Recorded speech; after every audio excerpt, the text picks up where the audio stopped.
the start of the game was really good. We had top chances, should have scored there already before Brentford had their first corner. I said no to everybody, so I will say it again, and I know people don't want to hear that, but they use everything in these moments. That's why it's really difficult to defend.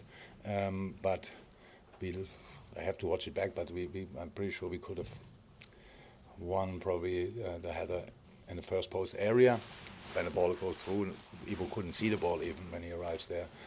Gets it on his knee and the ball is in. So, you know before the game that they're really strong there. You cannot avoid all corners and these kind of things, but that's it. The game got decided by the second goal in the end, which is absolutely our fault, nothing else. We get away with a offside or whatever it was. I don't know exactly, I couldn't see it back. The second goal they scored was disallowed for offside, I think. Yeah, because it was in front of the goalie, right. So that's all okay, and then we are not awake when they just go directly against our line again, and they can cross the ball and they just score the second goal, and that decided in the end the game. We had big chances in the first half, free header, Ivo, Oxley in the box, when Thiago chips the ball there on the chest, cannot control it, and of course then Darwin's and Costa's chances.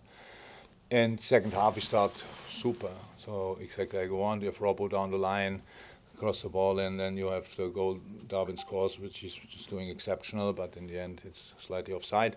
Then we scored this wonderful goal from Oxley, so that's all okay, and then with time and rhythm breaks and going down and a lot of time running down the watch without any football action, we lost precision. We were not that clear anymore.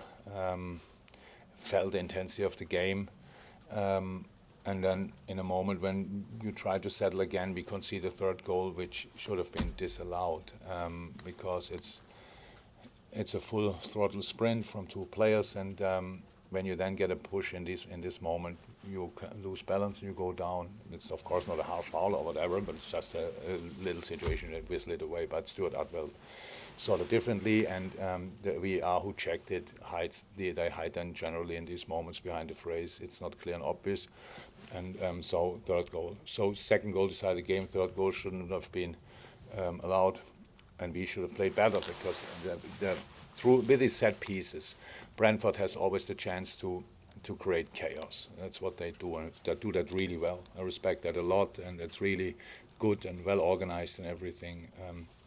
But we had a lot of chances in not a top class game, and still had these chances, and that's obviously what we know. We have to improve that, and in other moments, the second goal is a present.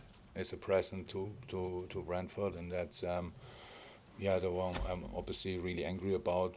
The others, one should have been disallowed, the others is unlucky. So doesn't feel great. Your BBC colleague asked me how much below we are to last year, and he compared the two games when we played 3-3 here. I thought we had tonight more chances than in that game, and so that's okay. And the rest was at the same wild and chaotic game than that time. So they put everything in. We took the fight. It's not that we didn't fight, not at all. But in the end, we are responsible for the defeat. Did the defending surprise you because you've been a lot better at the back, haven't you? Or was that more down to? What did surprise you? Well, you've been so much better, much more secure in recent performances defensively. So did the defending surprise you today, or was it much more about Brentford's attacking play? You cannot really compare the different things. So the biggest, like where it looked really that they can score the fourth one, it was after they were 3-1 up. These counter-attacking moments, and that we threw everything up front. So no, the way they play is clear. So, and the defending around the second goal didn't surprise me. It's just not all right. It's just not right. So they just chipped the ball in behind, and we can denied a cross, I think, with 2 players. We are doubling, but let him still cross the ball. And then obviously they come with 2 players in the far post area. We knew before the game. So you need to know where they're coming from, and then you can step in. But we didn't do that, and that's why this goal is the one we should have defended. But this has nothing to do with general defending. You cannot defend long balls all the time. It's not, what can you do? They were super direct. That limits them in some aspects, but for this kind of game, it gives them always a chance to create a real chaos, and that's what they do, and they organize that extremely well. All my respect, so that's good, but you cannot defend that clear cut all the time. You have to fight as well, and you have to use your own opportunities, because that's obviously their defending is now not like that they don't that the opponent has no chances. So I think it would have been no surprise if the game is 2-2 after 55 minutes or whatever. So, and then from there I would have loved to see the game, but it didn't happen because of us. And then when the third goal when they scored the third goal, then you could see, after very intense games we had now, and this today was super intense as well, it didn't look like the biggest belief was there anymore. Chapman, the second goal. Hi. Just explain the substitutes at half time, and was Van Dijk an injury, or was that tactical as well? No, both not, hopefully. So it's like Virgil felt a little bit the muscle, and but that is fine, and he's a very good judge of these kind of things. But I didn't want to take any risk. The physios looked quite happy when I said we don't take risks. So, but I think it's not an injury; it's just felt intensity. Yeah, and the other 2 things were tactical. We obviously had the opportunities. We could bring Naby, who I think played a really good game, and Robbo. And Robbo was with the first action after half time, was directly exactly what we needed. We needed that speed in behind. And so that was the reason for these 2 changes. And just another one on, what did you say to the team at half-time? Because as you said, they started really well in the second half. We started well in the first half as well. Yeah. So, didn't we? Yeah. Look, so nothing really special. We have to. We have just to remind the boys on the things we need to do to cause Brentford the problem. So 2-0 as a result is good.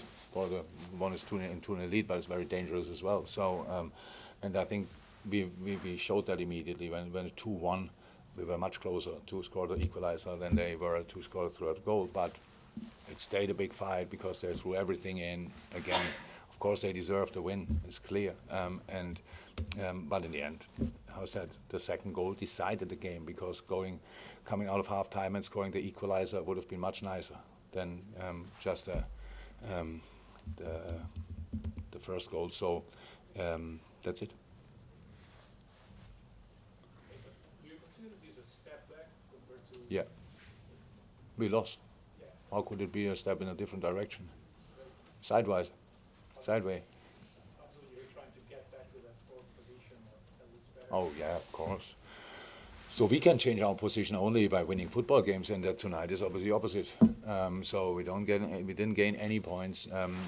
Cannot take any kind of confidence. Cannot take nothing from it. But so, our side, we have to win football games, and that we have a lot of players not available in the moment, and that you can see that in changes. When we change, it's now not that we have just can throw in offensive players and stuff like this to give somebody a rest, or say, okay, come on, you did enough for today, so they all have to pretty much have to fight through. Yeah, but that's the situation. No, nothing else.